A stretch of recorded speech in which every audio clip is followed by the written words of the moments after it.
Right, hello. So welcome back to another video on BJG Reptiles. I'm Brandon and we're going to be talking about Giant Orange Isopods today. So Giant Orange Isopods are part of the Isopod colony, the group as I said. Uh, Despite the name, they're not very big. They're probably about the size of your normal common woodlouse that you found outside in the UK. If you're coming from anywhere else, I don't really know an example to give you. If you go and have a look a couple videos ago, a couple shorts ago, there's a little short on how big they get roughly. So basically we're going to be doing a little bit of care, a little bit of requirements, and just so that if you do decide to get them, you know what to do.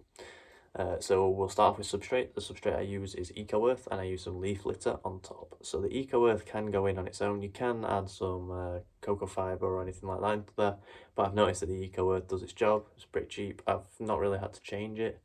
Yeah, they seem to thrive in it. They like burrowing in it. It keeps tunnels pretty well. The one thing with it is it needs to be wet. It needs to be very, very high in humidity, probably you're talking 80–90% humidity. They really, really like it wet. And I suggest wetting the substrate over just the leaves as well. So if you want to pick some of the leaves up and spray underneath them, that's a good idea. As for the leaf litter needs changing pretty often. Basically, when you see the leaf starting to decay, change it for another leaf. Because the leaves decaying isn't actually that decaying, it's the actual isopods eating it. So that's their primary source of food, which leaves us on to obviously the other sources of food. So I use bug grub, which is this stuff.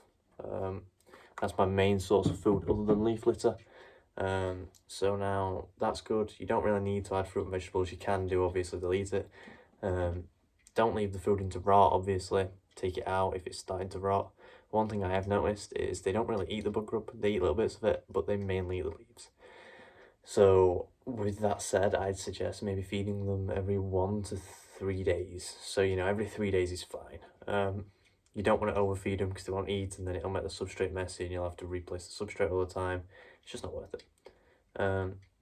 Now, the other thing I would like to mention is obviously enclosure sizes. So at the minute, my isopods are in this box right here.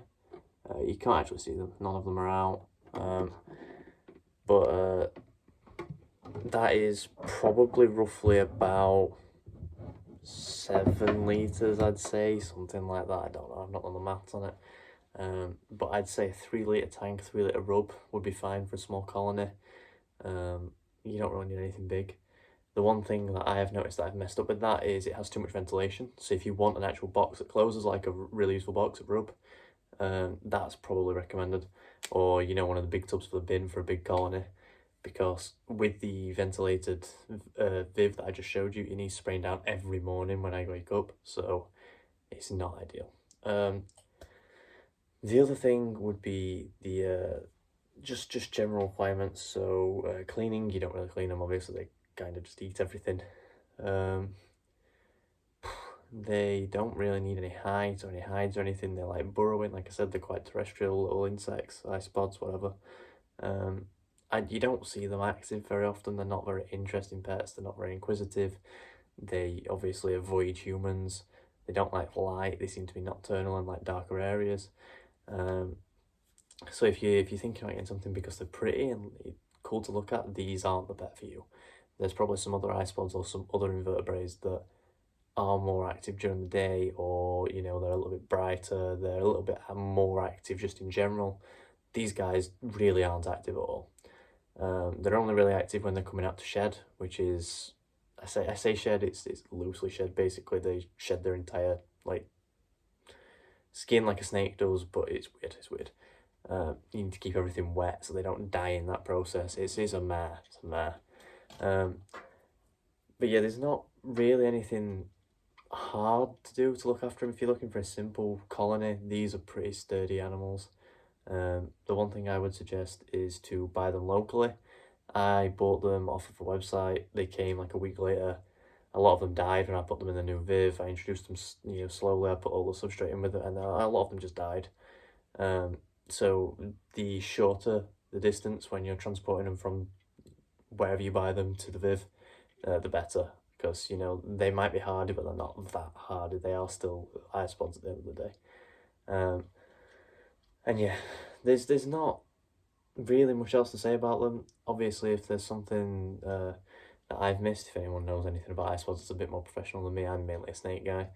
Feel free to comment, I'll have a talk with you. If you also want to have an actual full conversation about this, if you go over to my Instagram at bjgreptiles, I will answer there. I'll answer anybody. But that's all for this video, I think. If there's anything you want to ask me, like I said, just comment down below and I will answer you. But yeah, other than that, I shall see you next time in the leopard gecko care video that is going to be coming out next, as I have purchased a leopard gecko called Pascal. I shall see you later.